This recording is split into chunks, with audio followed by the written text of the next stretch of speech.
महाराष्ट्र का भीमा कोरेगांव धधक रहा है। जो चिंगारी 1 जनवरी को भड़की वो पुणे से शुरू होकर मुंबई और महाराष्ट्र के तमाम इलाकों तक फैल चुकी है। लेकिन इस पूरी हिंसा और इसके मायने समझने के लिए 200 साल पीछे जाना होगा, इतिहास की गठरी को टटोलना होगा।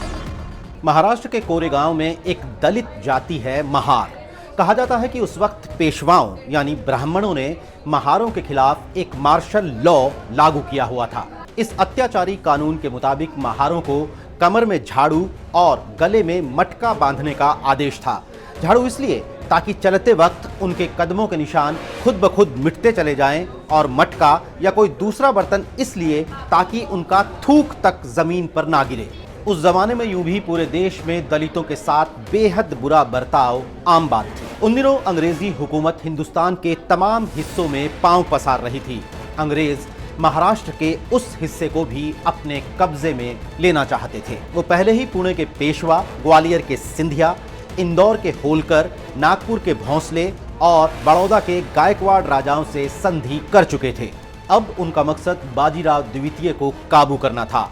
अंग्रेजों को महारों की शक्ल में वो सैनिक भी मिल गए जो पेशवाओं या कहें कि मराठों से पूरी तरह लोहा लेने को तैयार थे।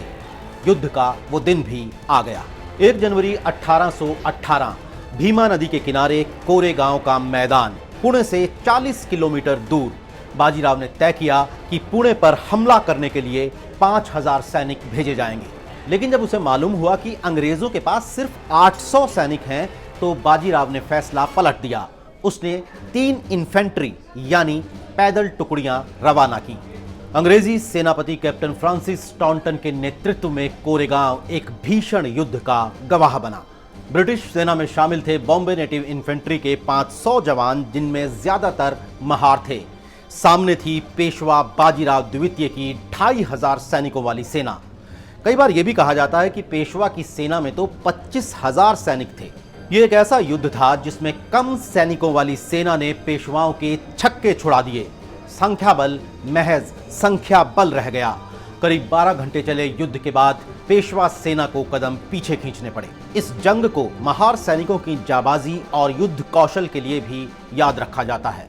इतिहासकार और दलित चिंतक मानते हैं कि ये दलितों के इतिहास में एक बड़ी घटना थी। ये उन पेशवाओं पर जीत का प्रतीक बन गई जिन्होंने बरसों तक महारों को दबा कर रखा था। ब्रिटिश कंपनी ने अपने सैनिकों की याद में कोरेगांव में एक जय स्तंभ का निर्माण करवाया। इसमें युद्ध में शहीद हुए 49 सैनिकों के नाम भी उकेरे गए, जिनमें 22 महार जाति के थे। ये दलितों की जीत और पेशवाओं के खिलाफ बगावत का बड़ा प्रतीक बन गया। 1 जनवरी 1927 को डॉक्टर भीमराव अंबेडकर ने जय स्तंभ के दर्शन किए।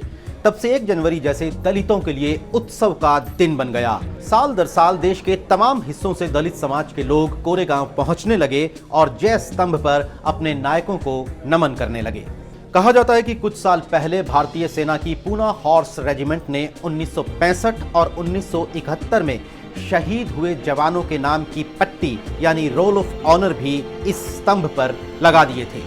इस साल कोरेगांव युद्ध के 200 साल पूरे होने के जश्न से पहले इस रोल ऑफ ऑनर को हटाने को लेकर सोशल मीडिया पर संदेश फैलने लगे। कहा जाने लगा कि यह दलित स्मारक पर कब्जा जमाने की कोशिश है। और फिर आया 1 जनवरी 2018 जब मराठों ने दलितों के इस जश्न को रोकने की कोशिश की और ये विवाद हिंसा की शक्ल में सड़कों पर आ गया। आज हिंसा की ये आग महाराष्ट्र के तमाम हिस्सों तक पहुंच चुकी है।